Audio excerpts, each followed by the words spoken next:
On Remembrance Sunday, as Britain stood still to honor its fallen heroes, the town of Llandudno gathered for a ceremony filled with pride, sorrow, and gratitude. Real veterans marched with medals earned in the harshest places on earth, but right there among them stood a man who didn't belong. A man dressed as a Royal Navy Rear Admiral, who wasn't a Rear Admiral at all. He laid a wreath with the precision of a seasoned officer and marched with the confidence of someone who had spent a lifetime in service. But beneath the uniform and the medals was a retired history teacher. And the lie he brought with him that day would unwind into one of the most shocking cases of stolen valor the country had seen in years. His name was Jonathan David Carley, 64 years old. He arrived at the parade without an invitation, yet carried himself like the highest-ranking officer present. When challenged, he didn't hesitate. He stated his rank, claimed he was representing the Lord Lieutenants, and incredibly, people believed him. Why wouldn't they? His uniform was immaculate. His medals looked legitimate. His confidence sold the whole performance. But what no one knew that morning was that this wasn't the first time he had done it. He had shown up at remembrance events before, 2018, 2019, wearing the same false identity. This time, though, he pushed his luck just a little too far. And it was the medals on his chest that exposed everything. To any civilian, they looked impressive. To real servicemen, they were an absolute mess. The Distinguished Service Order, one of Britain's most prestigious gallantry awards, sat right next to the Queen's Volunteer Reserves Medal. A combination that, according to military historians, has never been awarded to the same person. And once suspicion started, everything snowballed. Veterans began whispering. A chief petty officer later said he wasted so much time speaking to the impersonator that he missed his own rightful place in the parade. A naval source summed it up perfectly: "We know who our rear admirals are."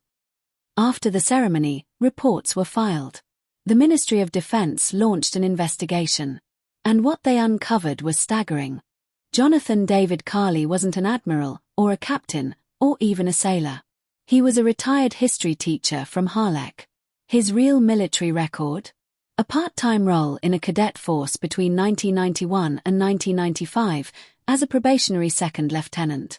A world away from the decades of service required to reach the rank he pretended to hold.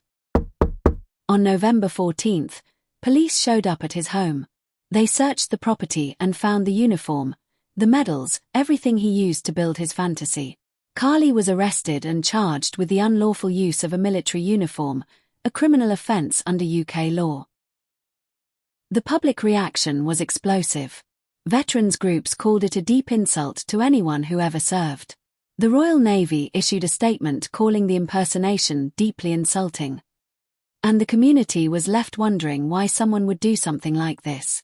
Experts call this stolen valor, when someone fakes military service to gain admiration, importance, or respect. But whatever the reason, the hurt it caused was real. The ease with which Carley slipped into a place of honor raised serious questions. How could someone walk into a ceremony dedicated to sacrifice and quietly hijack the moment? How many people shook his hand thinking he was a real hero? The story of the fake admiral is more than a crime. It's a reminder of how sacred military honor truly is. A uniform isn't just clothing. A medal isn't just metal. They represent stories of trauma, bravery, loss, and sacrifice. Stories Jonathan Carley never lived. And in the end, it wasn't a dramatic confrontation that exposed him. It was the uniform itself. The subtle details only real veterans would notice. The quiet truth hidden in the medals he pinned to his chest.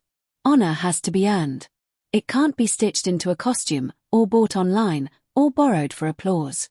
And when someone tries to steal it, the betrayal cuts deep. If you believe military honor should always be protected, hit that like button. Subscribe for more true stories that bring hidden truths to light.